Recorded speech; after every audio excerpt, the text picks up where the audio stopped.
You know, there are just some anime that are just so good that no matter how terrible the adaptation is, it still manages to be good, and that is exactly how I feel about Classroom of the Elite. The adaptation itself is pretty terrible, cutting out so much important content from the original light novels, and yet, despite that, the series still manages to be insanely good. I'm not encouraging adaptations like this, far from it.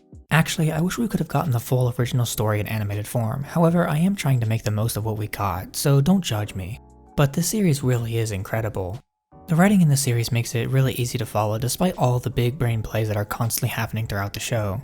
There are times when you're watching the show and you'll be like, how is this even going to tie into the main plan? But then almost immediately learn how by getting an explanation or by seeing it in action. This series has its fair share of confusing moments as well, where you're just trying to figure everything out but you aren't big brain enough to figure it all out. Those confusing moments add to the series, however, by making us question everything and helps us to discover more and figure out people's plans a lot easier. When you are watching this series, every single episode simultaneously goes by really slow and really damn fast at the same time because of how this show is written. After all this praise, do I recommend the anime? I would say yes, however, if you want a full, uninterrupted, non-skipped story, I would highly recommend reading the original light novels as the story is even more incredible in them than it is in the anime. But the anime is still awesome, and if you have no context for the original light novels, then you can absolutely enjoy the anime as a standalone series that is absolutely still super enjoyable. Classroom of the Elite, despite being a truly terrible adaptation, finds itself in this limbo where, although it's bad, it's still so good all at the same time, making the series really incredible to see. Now, I'm going to talk more in depth on this series in the coming minutes, and I really want to get into the nitty-gritty of why this series is still good despite its terrible adaptation.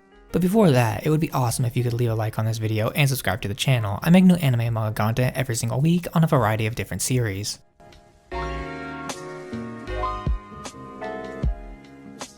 The characters in the series are the best part for sure, and it's not even really close. The characters are all super interesting to learn more about as we get further into the series. The characters all have pretty interesting backstories about how they ended up where they're currently at as well as where they're going to go. I'm convinced Aina Koji is like the biggest brain protagonist in anime. This dude is insane. Every plan he comes up with succeeds without a hitch. He's able to seamlessly bring people to his side like it's nothing, and he can also do that while remaining in the shadows, only having a few people kind of figure out the truth behind how smart he truly is, which I love to see. He also has the I don't give a fuck attitude that I just love to see from a protagonist of a series like this one. So what I'm saying is, Aina Koji is an amazing protagonist for this series. The other side characters are amazing as well. I really like to learn more about a lot of the side characters and how they ended up in the situation that they are at this moment. A lot of these characters end up being so much more nuanced than you originally thought to be possible. These characters don't just have a defined personality trait that defines who they are. Sure, they each have personalities, but these characters feel human and will sometimes break the mold of who you thought these characters were, which I really love to see. The antagonists for this series are pretty cool as well. All of them are pretty nuanced characters that each have a reason for doing the things that they do. They oppose Aina Koji because he is the biggest obstacle in their way of their plans. Their backstories are also quite good, at least for the ones we get. It helps to explain the motivation behind some of these characters and it makes them feel a lot more human. However, it can also turn these characters into a literal joke as well, making some of these characters feel more petty than anything. The antagonists are really fun and interesting characters that really bring the whole series together and makes everything so much better to witness throughout the story of this series. And the way the series handles the rest of its characters is also awesome. It makes the series so much more fun to watch and see where these characters are going to go in the future, which you love to see.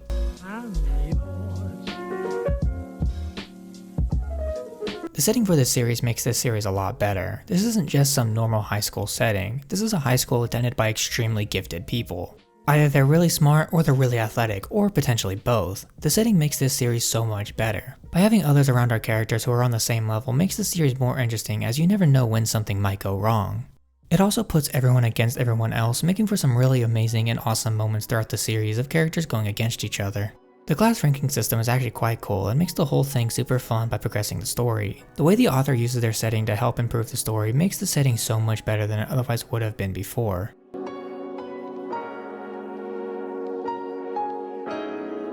When it comes to the animation, well, it is certainly animated. It's not amazing or anything, but it is animated. The animation also seemingly got worse within the 5 years since Season 1 and Season 2. Now, I'm not going to blame the animators for it, as I'm sure there are a number of factors behind the scenes that allowed for this to happen. But on a different note, the art style is really cool. I love the character designs a lot. The art style is super cool and unique and lets the whole series breathe a lot. None of the characters have bad designs and they each reflect the personality of the character very well. Everything about it is quite awesome and really enhances the experience of the series.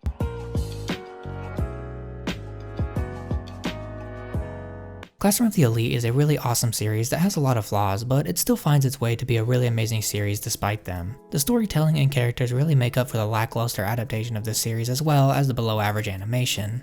I still recommend this series if you have no intention of reading the light novels, however, this series still has a long way to go before it can be considered a truly great series in my opinion. Classroom of the Elite is a series that will take you on a journey through the minds of its characters where you will see mind games being played on all sides to see who will come out on top. This series will force you to pay attention if you want to know everything that is going on, however that makes the series so much more enjoyable, so you should definitely watch this anime.